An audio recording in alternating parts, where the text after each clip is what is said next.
तो इस तरह से जो डीएनए बनता है वहाँ पे भी हिस्टोन प्रोटीन के ऑक्टामर्स रेडी हो जाते हैं। अब बारी है कॉइलिंग करने की, यानी डीएनए को इस पे कॉइल करने की। डीएनए की फॉर्म में हम यहाँ पे काम में लेंगे ये थ्रेड। ये देखिए रेड कलर का थ्रेड लिया है ताकि आपको अच्छे से दिख जाए। अब इसकी कॉइलिंग करनी है। कैसे होगी कॉइलिंग? हेलो बच्चों, मैं प्रिया राठौर और आपके लिए आज एक मस्त प्रैक्टिकल वाला वीडियो लेकर आई हूँ और वही है L4 जो कि हम चला रहे हैं, जैसे तैसे चला रहे हैं। मतलब क्योंकि कई बार हमें जेनेटिक्स जो है वो पसंद नहीं आती, लेकिन मुझे जेनेटिक्स बहुत पसंद है फ्रैंकली स्पीकिंग। तो यहाँ पे हम पढ़ने वाले हैं चैप्टर नंबर 6 का L4 और चैप्टर का आपको फ्लो पता ही है कि क्या पढ़ना है।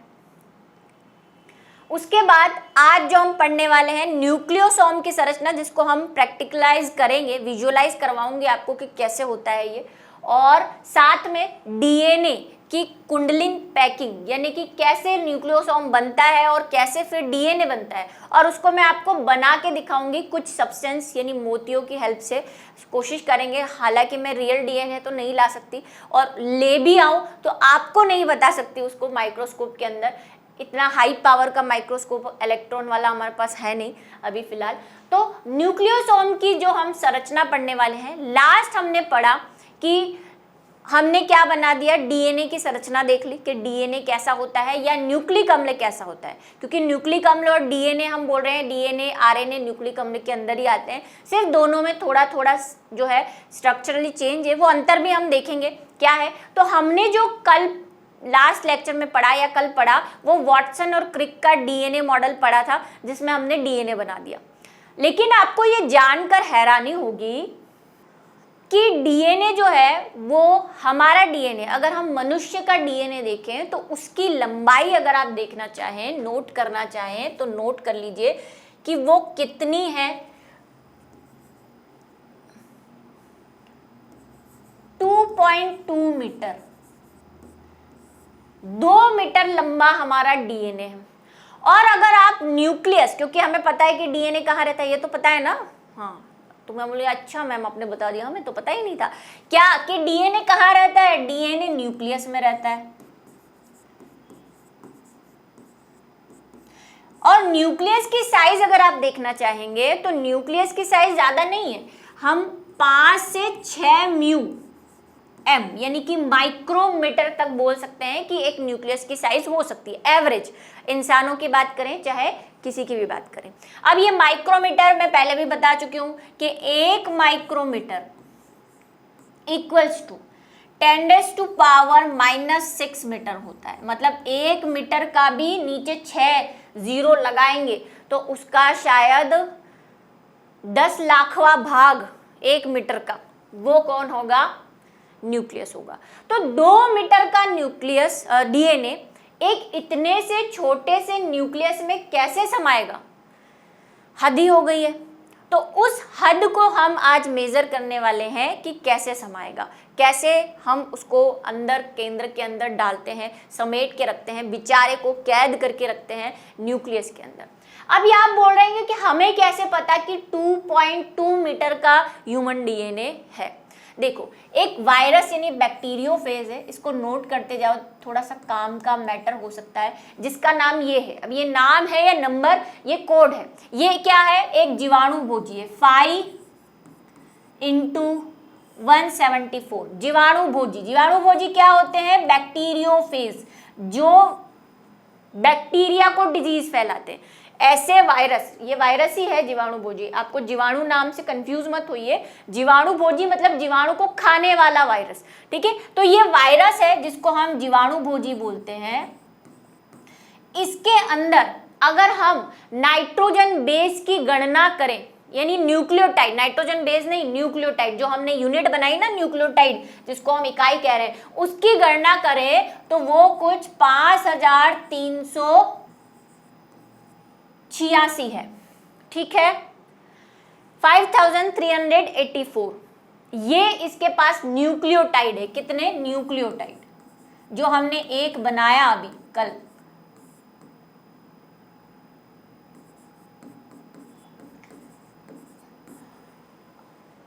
मनुष्य में न्यूक्लियोटाइड की संख्या कितनी है? तो मनुष्य की बात करें अगर हम, तो मनुष्य के पास न्यूक्लियोटाइड जो है वो 6.6 इंटू 10⁻⁹ बेस पेयर है। बीपी का मतलब क्या है? Base pair. बेस पेयर मतलब वही नाइट्रोजनिक क्षारक युग्म। नाइट्रोजनिक क्षार को ही हम क्षारक युग्म कह रहे हैं। ये कल भी बहुत बार वर्ड आया है नाइट्रोजनिक युग्म जिसका मैंने कहा है इसको नाइट्रोजनिक बेस, यानी वो AG, AT, ठीक है, GC, ये युग्म है नाइट्रोजनिक क्षार। तो बेस पेयर हमारे पास कितने हैं? इतने सारे। तो हमने अगर आपको याद हो लास्ट टाइम, तो डीएनए में हमने देखा कि डीएनए में एक टर्न में जो नाइट्रोजन बेस थे उनके बीच की दूरी 0.34 नैनोमीटर थी। ये बात याद है, यानी कि 0.34 इंटू 10⁻⁹ अगर एक नाइट्रोजन, दो नाइट्रोजन, ये क्या है भाई? युग्म है ना। ये जो लाइंस हमने बनाई थी भाई, यहाँ पे A है, यहाँ पे T है, ये बात तो याद आ रही है ना। इन्हीं को तो हम नाइट्रोजनिक क्षार या क्षारक युग्म कह रहे हैं, बेस पेयर कह रहे हैं। हमने देखा था कि दो बेस पेयर के बीच की दूरी जो है वो 0.34 है। और हमें ये पता है कि हमारा डीएनए जो है, मनुष्य का डीएनए, उसमें बेस पेयर की संख्या 6.6 इंटू 10⁻⁹ है। इतने बेस पेयर है, यानी इतने नाइट्रोजनिक क्षार है और उनके बीच की दूरी 0.34 है। तो बताओ डीएनए कितना लंबा होगा? तो क्या करेंगे? उनके बीच की दूरी को ऐड कर देंगे। ऐड कर देंगे मतलब हमारे बेस पेयर के नंबर्स को हम 0.34 से मल्टीप्लाई कर दें अगर, इतने बेस पेयर इनटू उनके बीच की दूरी, तो हमें क्या मिल जाएगा? हमें हमारे डीएनए की लेंथ मिल जाएगी, जो कि कितनी है? 2.2 मीटर। कैसे आई? ये देखो, ये प्लस में है, ये माइनस में, ये दोनों तो कट गए, इन दोनों को आप मल्टीप्लाई कर दो और मीटर में कन्वर्ट कर देना तो आंसर आ जाएगा। हालांकि ये दोनों मीटर में, ये सीधा आंसर आएगा 2.2, अबाउट 2.2। ठीक है, अब ऐसे मत बोलना कि 2.2, एनसीईआरटी भी 2.2 ही कह रही। तो ऐसे हमने निकाला कि हमारा डीएनए जो है वो 2.2 मीटर लंबा है। ठीक है, इस बात को समझ में आई आपको? चलिए अब बात कर लेते हैं न्यूक्लियोसोम की, कि हमें क्या करना है? इतने बड़े डीएनए को अंदर पैक करना है, उसको दबा दुबू के जैसे तैसे, जैसे होता है ना सामान जो बहुत सारा होता है, फिर बैग को इधर जगह करके एडजस्ट करते हैं, वैसे एडजस्ट करना है। तो उसी के लिए हम डीएनए की कुंडलिक पैकिंग करते हैं। कुंडली पैकिंग का मतलब कॉइलिंग जिसको कहते हैं। ठीक है, हमें ये पता है हमारा डबल हेलिक्स है, लेकिन उसको कॉइल कर करके, गोचा कर करके हम जैसे तैसे न्यूक्लियस के अंदर डाल देते हैं। तो उसी के लिए हमें जो यूनिट बनानी है, उसी को हम क्या कह रहे हैं? न्यूक्लियोसोम। तो डीएनए की जो पैकिंग होती है वो दो चीजों से मिलकर बनी होती है। एक तो होता है न्यूक्लियोसोम, जिसको अभी हम बनाने वाले हैं, प्लस डीएनए। इस तरह से पैक होता है। और न्यूक्लियोसोम कैसे बनता है वो भी हम देखेंगे। न्यूक्लियोसोम जो है उसके अंदर एक तो होती है हिस्टोन प्रोटीन,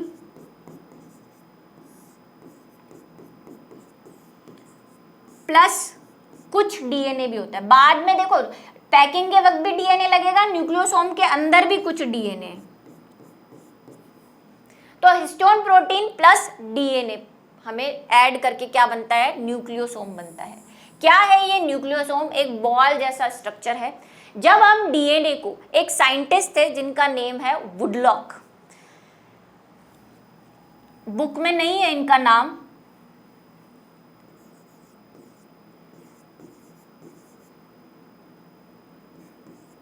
देखो कई बुक में आपको ऐसे भी मिलेगा वुडडॉग भी लिखा हुआ है, क्योंकि वही कई बार हम इंग्लिश नेम में एल को प्रोनाउंस नहीं करते, वो ऐसा वाला सिस्टम। वो इंग्लिश में तो आपको स्पेलिंग ये मिलेगी, ये वाली और ये वाली दोनों मिलती, वैसे वुडडॉग पढ़ा है मैंने ज्यादातर, इनको वुड डॉग कहते हैं या कुछ लोग वुड डॉग भी कहते हैं, वुड और डॉग अलग कर देते हैं। तो ऐसा है, इन्होंने सबसे पहले देखा कि जब हम क्या देखते हैं, न्यूक्लियस के अंदर गुणसूत्रों को देखते हैं, क्रोमेटीन को देखते हैं, तो हमें डॉट के जैसे कुछ स्ट्रक्चर दिखाई देते हैं। इन स्ट्रक्चरों को इन्होंने जब देखा तो पाया कि ये जो डॉट जैसे मोती जैसे स्ट्रक्चर हैं ये न्यूक्लियोसोम है, यानी कि डीएनए की कॉइलिंग से कोई गिठान जैसा स्ट्रक्चर बन गया है जिसको उन्होंने न्यूक्लियोसोम नाम दिया। और उसके बाद कौन आए, एक और साइंटिस्ट है ऑडलेट, ठीक है, ऑडलेट ने इस न्यूक्लियोसोम का स्ट्रक्चर दिया। क्या स्ट्रक्चर है अब उसको पढ़ते हैं और देखेंगे भी, प्रैक्टिकली आपको बताऊंगी मैं कैसे होता है। किसी यूकैरियोटिक कोशिका में प्रोकैरियोटिक कोशिका की अपेक्षा क्रोमोसोम की संख्या अधिक होती है, ठीक है। क्या होती है, क्रोमोसोम की संख्या अधिक होती है। प्रोकैरियोटिक में तो भाई डीएनए छोटा सा होता है, अगर आरएनए वो भी छोटा सा होगा। हमारे यूकैरियोट में क्या होती है, ज्यादा होती है। किसी जीव की एक कोशिका के सभी क्रोमोसोम में उपस्थित क्षारक युग्मों की संख्या को दो क्षारक युग्म के बीच की दूरी से गुणा करने पर डीएनए की पूरी लंबाई ज्ञात की जा सकती है।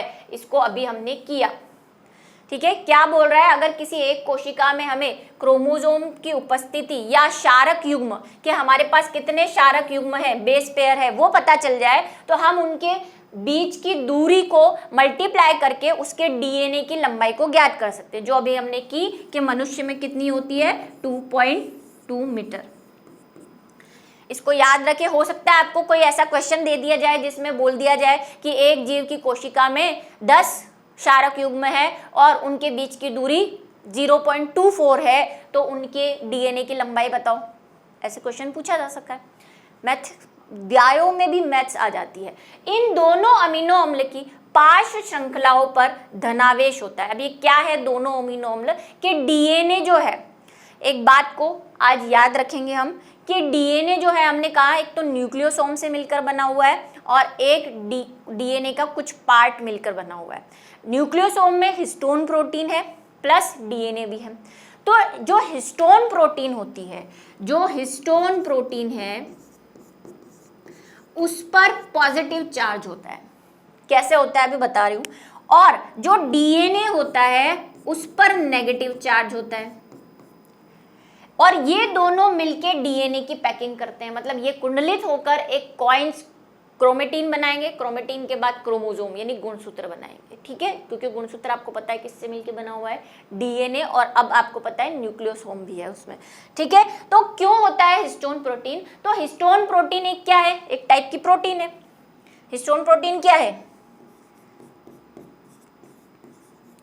प्रोटीन है। और प्रोटीन किससे बनी होती है, अमीनो अम्ल से बनी होती है। अमीनो अम्ल बहुत टाइप के होते हैं, कुछ अमीनो अम्ल पॉजिटिव चार्ज लिए हुए होते हैं, कुछ अमीनो अम्ल नेगेटिव चार्ज लिए हुए होते हैं। लेकिन जो हिस्टोन प्रोटीन के अमीनो अम्ल है वो धनावेशित है, यानी पॉजिटिव चार्ज है। ज्यादातर इसमें दो टाइप के अमीनो अम्ल मिलेंगे मैक्सिमम, एक तो है ऑर्जिनिन या आर्जिनिन जिसको आप कहते हैं, और लाइसिन। ये दो टाइप के अमीनो अम्ल से हिस्टोन प्रोटीन बना हुआ है, ठीक है। ये कैसे है, पॉजिटिव है। ये पॉजिटिव है तो हिस्टोन प्रोटीन भी कैसा होगा, पॉजिटिव। जैसा अमीनो अम्ल उस टाइप का प्रोटीन बनता है। अगर अमीनो अम्ल नेगेटिव है तो नेगेटिव बनेगा, पॉजिटिव है तो पॉजिटिव। और डीएनए कैसा होता है, डीएनए जो है वो नेगेटिव है, इस पे नेगेटिव चार्ज है, क्योंकि इस पे जो अमीनो अम्ल है वो कैसे टाइप के, हालांकि डीएनए प्रोटीन नहीं है, लेकिन इस पे जो कोडोन्स लगे हुए हैं, हमने पढ़ा ना ACG जो कोडोन लगे होते हैं, वो भी आखिरकार क्या लेके आएंगे, वो अमीनो अम्ल ही तो लेके आते हैं। जब भी हम सेंट्रल डोग्मा पढ़ेंगे तब आपको पता चलेगा। तो इस पे सारे जो है कोडोन वो नेगेटिव अमीनो अम्लों को लेकर आते हैं, इसीलिए ये नेगेटिव चार्ज होता है, ठीक है। बस आप ध्यान रखो कि हिस्टोन प्रोटीन पॉजिटिव है, ये नेगेटिव है, ठीक है। तो ये इसीलिए कह रहा है कि जो हिस्टोन प्रोटीन है वो किस टाइप के अमीनो अम्ल है, इनकी जो पार्श्व श्रृंखला है वो धनावेशित है। हिस्टोन प्रोटीन 8 अणुओं की एक इकाई के रूप में संगठित होती है, जिसे हिस्टोन ऑक्टोमर कहते हैं। ये क्या है, पहले हम इसको पढ़ लें फिर मैं आपको समझाती हूँ। ऋणावेशित धनावेशित अणु, ऋणावेशित डीएनए अणु और धनावेशित हिस्टोन अष्टक, यानी कि हिस्टोन ऑक्टामर जो ऊपर बनाया के चारों ओर लिपटकर न्यूक्लियोसोम का निर्माण करता है। चलो साथ में ही पढ़ाती हूँ आपको, नहीं तो सब मिक्स हो जाएगा। क्या कह रहा है ये कह रहा है कि हिस्टोन प्रोटीन जो है हमारे पास कितने प्रकार की है, एक तो है H1, एक है H2A, एक है H2B, एक है H3 और एक है H4। लेकिन न्यूक्लियोसोम बनाने में सिर्फ ये वाली, कौन सी, ये दो और ये दो ही काम आती है। ये वाली जो H1 है इसको हम न्यूक्लियोसोम बनाने में काम तो लेते हैं, लेकिन इसको H1 के हिस्टोन प्रोटीन आप जब भी पढ़ोगे तो आपको ये मिलेगा कि न्यूक्लियोसोम में 4 हिस्टोन प्रोटीन होती है, 5वें का नाम नहीं लेते। क्यों नहीं लेते उसका रीजन मैं आपको बताऊं। ये भी हिस्टोन प्रोटीन है, लेकिन ये हिस्टोन प्रोटीन हम कह रहे हैं कि डीएनए क्या होता है, डीएनए इनहेरिटेंस होता है, मतलब एक पीढ़ी से दूसरी पीढ़ी में जाता है। तो ये चारों हिस्टोन प्रोटीन डीएनए के साथ जाती है, लेकिन ये H1 वाली डीएनए के साथ नहीं जाती। ये जिस कोशिका में डीएनए है वहीं रह जाती है, इसीलिए इसको हम इनहेरिटेंस, मतलब ये वंशागति में सहायक नहीं है, इसीलिए इसको इग्नोर कर देते कि चल तो वैसे भी हमारे काम का नहीं है। इसका काम क्या है अभी देखेंगे आप, ये सिर्फ इसका थोड़ा सा काम है बेचारे का, हालांकि काम बहुत बड़ा है लेकिन फिर भी इसको इग्नोर कर देते हैं।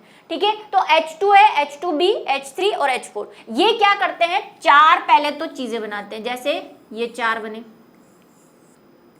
ये क्या है, H2A, H2B, H3 और H4। ये 4 मिले, इन 4 के पीछे और 4 है, मतलब इन दोनों के पीछे सेम प्रोटीन।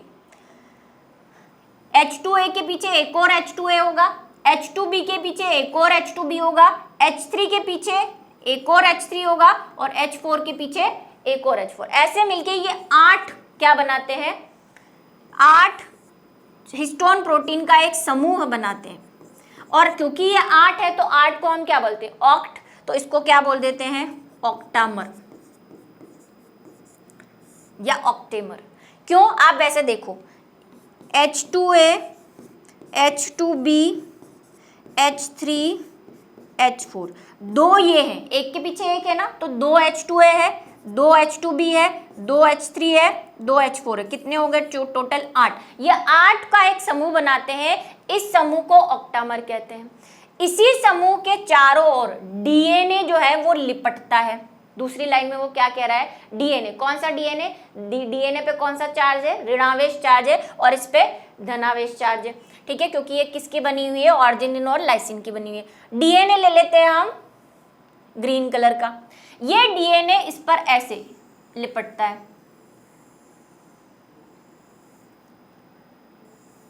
अब जो ये डीएनए है, यहां से डीएनए शुरू हुआ, यहाँ पे आपको एक नोड नजर आ रहा होगा, ये तो डीएनए का एक चक्कर हो गया। लेकिन ऐसा कहा जाता है, यानी एक्सपेरिमेंटली प्रूफ है कि डीएनए सिर्फ एक चक्कर नहीं लगाता, 1 से 3/4 चक्कर लगाता है। मतलब आप बोल सकते हैं 1.75 के समथिंग चक्कर लगाता है, एक पूरा चक्कर और थोड़ा सा और, उसके बाद ये आगे जाता है। इस तरह से आगे कहाँ जाता है, दूसरा ऐसा कैसा न्यूक्लियोसोम बनेगा।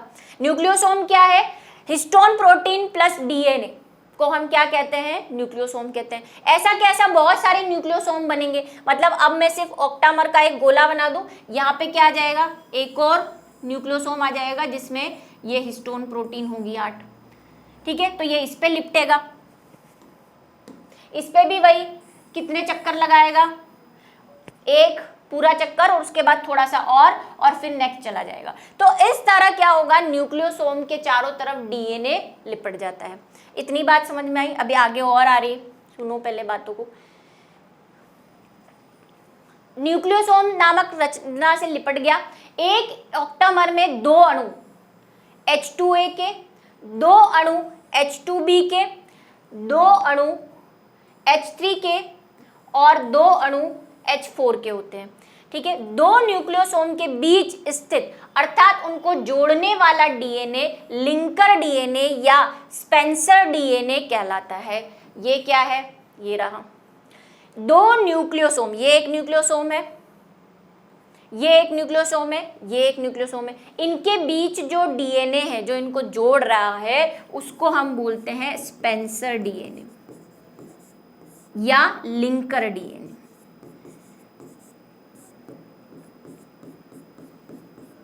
भाई ये वाला डीएनए तो न्यूक्लियोसोम पे ही है, तो इसको तो न्यूक्लियोसोम को पूरा ही न्यूक्लियोसोम कह रहे हैं जो लिपटा हुआ है। इसके अलावा जो दो न्यूक्लियोसोम के बीच का डीएनए है उसको हम क्या कह रहे हैं, लिंकर डीएनए या स्पेंसर डीएनए।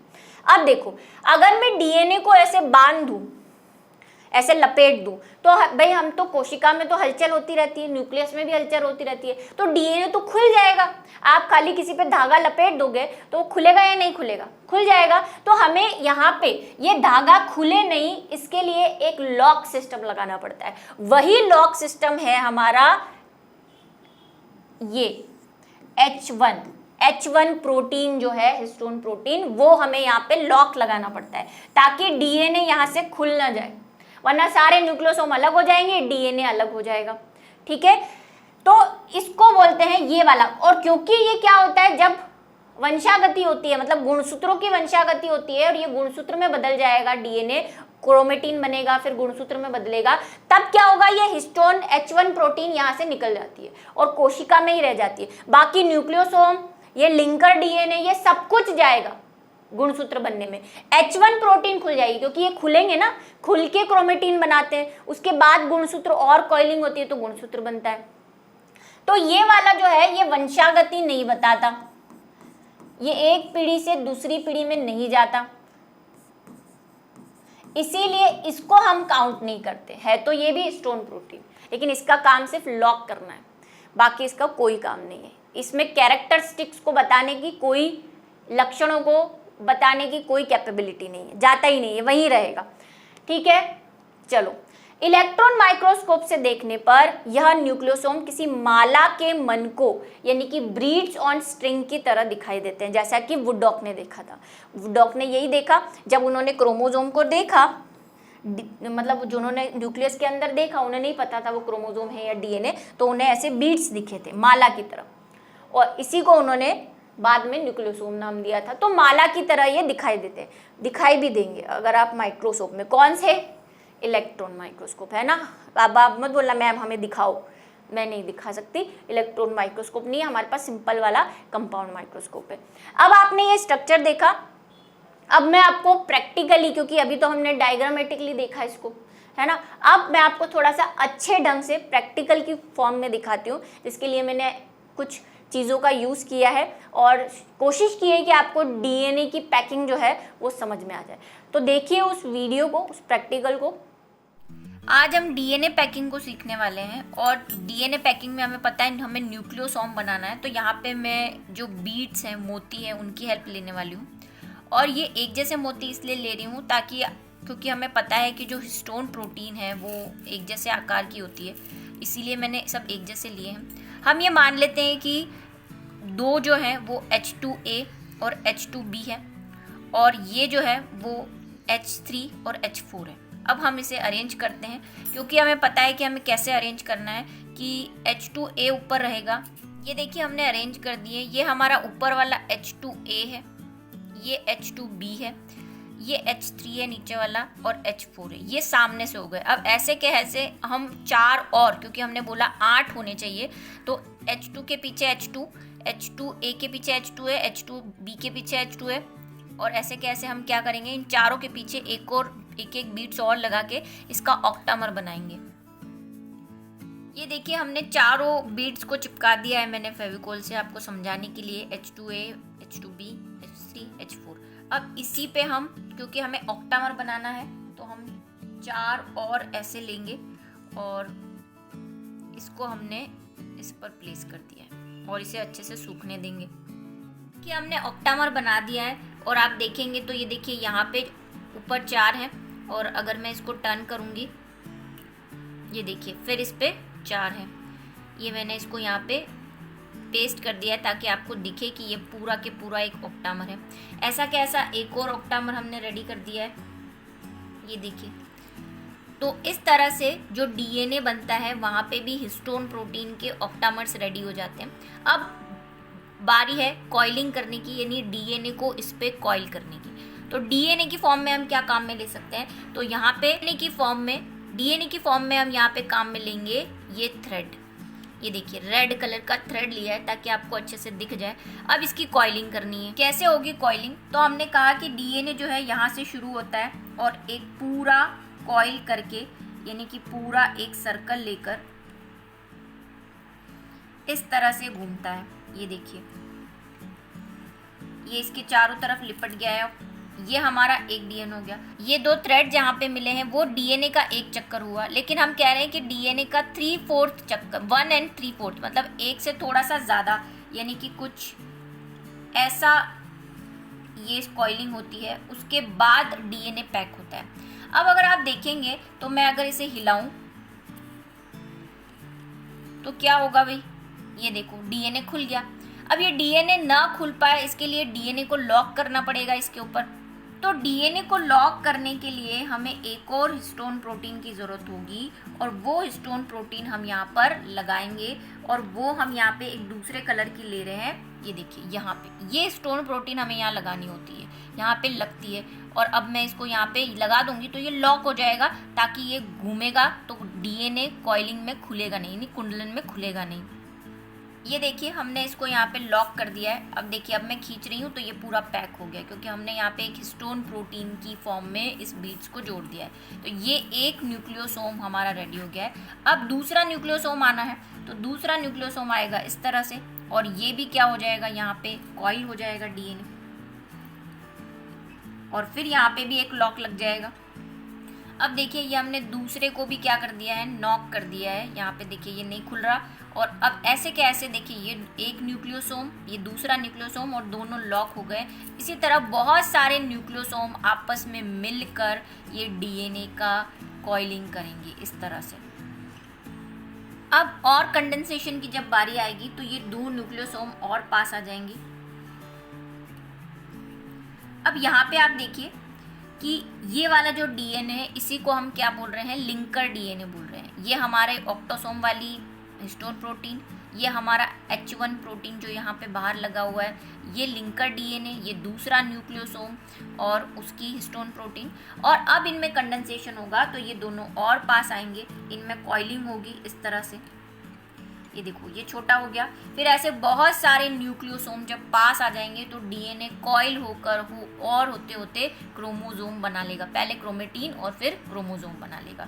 तो ये होता है एक डीएनए की पैकिंग के अंदर, जिसको मैंने आपको मोतियों से समझाया है। आई होप आपको समझ आया हो कि कैसे होती है डीएनए की पैकिंग। तो बच्चों देखा आपने कि कैसे न्यूक्लियोसोम बना, कैसे डीएनए उस पर पैक हुआ, डीएनए उसके अंदर गया, कैसे लॉक लगा, और फिर हमने ऐसे बहुत सारे न्यूक्लियोसोम की एक लंबी क्या बना दी, रचना बना दी।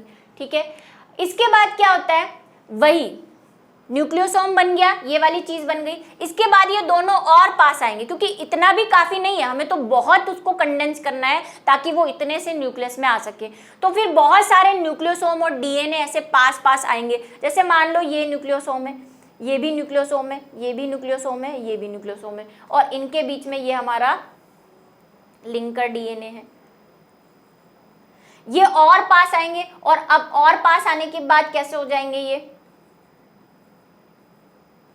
और कंडेंस हो गए, और संघनित हो गए, ये अब ये ऐसे हो गए। फिर और पास आएंगे, और धीरे धीरे ये हमारी ऐसी कुछ कुंडलित संरचना बना देंगे, जो बाद में किस में कन्वर्टित हो जाती है, गुणसूत्रों में या क्रोमोसोम में कन्वर्ट हो जाती है। क्रोमेटिन की और बड़े स्तर पर पैकिंग के लिए कुछ अन्य प्रकार की प्रोटीन की जरूरत होती है, जिसे सामूहिक रूप से गैर हिस्टोन गुणसूत्रीय प्रोटीन या नॉन हिस्टोन क्रोमोसोमल प्रोटीन कहते हैं। अभी हमने जो बात की वो सारी कैसी थी, हिस्टोन प्रोटीन थी। लेकिन जब इसको और कॉइलिंग करनी पड़ती है, मतलब और इसको छोटा करना होता है, तो कुछ दूसरे टाइप की प्रोटीन भी काम में आती है। वो हिस्टोन प्रोटीन नहीं होती, इसीलिए हम उसे क्या कह देते हैं, नॉन हिस्टोन प्रोटीन नाम दे देते हैं उसको। ठीक है, चलिए ये वो न्यूक्लियोसोम है, ऐसा ही कुछ मैंने बनाया था, प्रैक्टिकल में आपने देखा। ये देखो 8 बॉल है, 4 सामने 4 उसके पीछे, तो आपको दिख रही होगी। तो हम मान लेते हैं, देखो ये H1 है, ये देखो ये हो गई H2A, ये हो गया H2B, इसी के पीछे वापस H2A, H2B, फिर इधर देखो ये H3, ये H4 और उसी के पीछे H4 दिख रही है हमें, H3 नहीं दिख रही क्योंकि वो उधर चली गई है। और ये हमारा वो DNA जो इसके चारों तरफ लिपटा हुआ है। और ये कॉइलिंग कितनी है, 1 से ज्यादा है, 1 3/4, ठीक है, 1 सही 3/4 है, मतलब 1 से थोड़ी सी ज्यादा है और दिख भी रही होगी आपको। देखो एक चक्कर नहीं है ये, आपको डबल दिख रहा होगा DNA, क्योंकि एक तो पूरा है, एक थोड़ा आधा है, फिर यहाँ से निकलता है। ये यहाँ से निकल के कहाँ जाएगा, दूसरे न्यूक्लियोसोम में, और इधर वाला भी दूसरे न्यूक्लियोसोम में से जुड़ेगा। और ये जो येलो कलर की दिख रही है आपको, ये है हमारी H1 प्रोटीन जो लॉक लगा हुआ है ताकि DNA खुले ना। अब ये देखो न्यूक्लियोसोम बन गए, ये न्यूक्लियोसोम और इनके बीच वो लिंकर DNA, ये थोड़े और पास पास आए तो अब कुछ ऐसी संरचना बन गई। यहाँ पे आप चाहे तो मेजरमेंट ध्यान रखें, देखो पहले DNA होता है 2 nm का, ये DNA से न्यूक्लियोसोम के अंदर बना, न्यूक्लियोसोम बना और DNA उसके चारों तरफ लिपट गया, इसकी साइज हो गई 11 nm। उसके बाद फिर ये और पास आए, अब कितनी हो गई, 30 nm हो गई, और पास आइए। अब ये वाला जो आपको दिख रहा है ना, ये कंडेंस होके ये नहीं बना है, ये इतना सा पार्ट है, ये जो बना है वो इसका मतलब और पास आए, ये तो हमें अब पूरा ही क्रोमेटिन बता दिया है। ये जो इतना पार्ट है ये वाला है, ठीक है, मतलब इतने पार्ट मिलके हमने 30 nm बना दिया है। ये क्या बन गया है, क्रोमेटिन। अब ये और कॉइल हुआ और फाइनली इसने क्या बना दिया, गुणसूत्र। तो अगर आप इसको उल्टा देखेंगे अब, तो गुणसूत्र है यानी क्रोमोसोम है, उसका इतना सा पार्ट, ये जो पिंक वाला है, उसको खोला तो हमें इतना बड़ा दिखा, उसको और मैग्नीफाइड किया तो इतना बड़ा दिखा, उसको और मैग्नीफाइड किया तो ये दिखा, और उसको और मैग्नीफाई यानी खोला तो इतना बड़ा, और फिर DNA। तो इतने बड़े DNA को कॉइल करके हमने इतनी सी जगह में ले आए हैं। अगर उस DNA को आप देखें तो इतनी सी जगह में, और ऐसा क्या ऐसा कितना DNA हमारे पास, 2.2, अगर इंसानों की बात करें तो 2.2 मीटर का DNA है। अब आप सोचोगे कि ये तो नंबर्स बढ़ रहे हैं, यानी कि 2, 11, 30, 300 और 700 और 1400 नंबर आपको साइज बड़ा दिख रहा होगा, लेकिन आप ये भूल रहे हैं कि यहाँ पे नैनोमीटर लिखा हुआ है। और नैनोमीटर क्या होता है, 1 नैनोमीटर इक्वल टू 10⁻⁹ मीटर, मतलब ये तो माइनस में है ना। माइनस का पता है कि माइनस की संख्या जितनी बड़ी होती है वो उतनी ही छोटी होती है। तो सबसे बड़ा कौन सा है, सबसे बड़ा कौन सा है इसमें से, 2 nm वाला, क्योंकि ये क्या है 2 × 10⁻⁹, और ये क्या है 1400 × 10⁻⁹। माइनस वाला नंबर जितना बड़ा वो उतना छोटा, तो सबसे छोटा साइज तो ये है और सबसे बड़ा साइज वो है। ठीक है, बात समझ में आई कि कैसे DNA कॉइल हुआ और होते होते वो इतनी सी जगह में समा गया। और इतना बड़ा क्रोमोसोम है तो सोच लो कितना बड़ा DNA होगा। ठीक है, तो इस तरह से ये कॉइलिंग होती है DNA की, और DNA पैक होके पहले क्रोमेटिन और फिर क्रोमोसोम बना लेता है। तो देखा आपने कि कैसे DNA पैक हुआ और हमने क्रोमोसोम बनाए, कैसे बनते हैं, कहाँ रहते हैं न्यूक्लियस में। तो आज DNA की पैकिंग यहाँ पे ख़त्म होती है, और आई होप आपको प्रैक्टिकली भी वो समझ आया हो कि वो कैसे हुआ। इसी के साथ आज का लेक्चर ख़त्म होता है। मिलते हैं अगले वीडियो लेक्चर में किसी नए टॉपिक के साथ।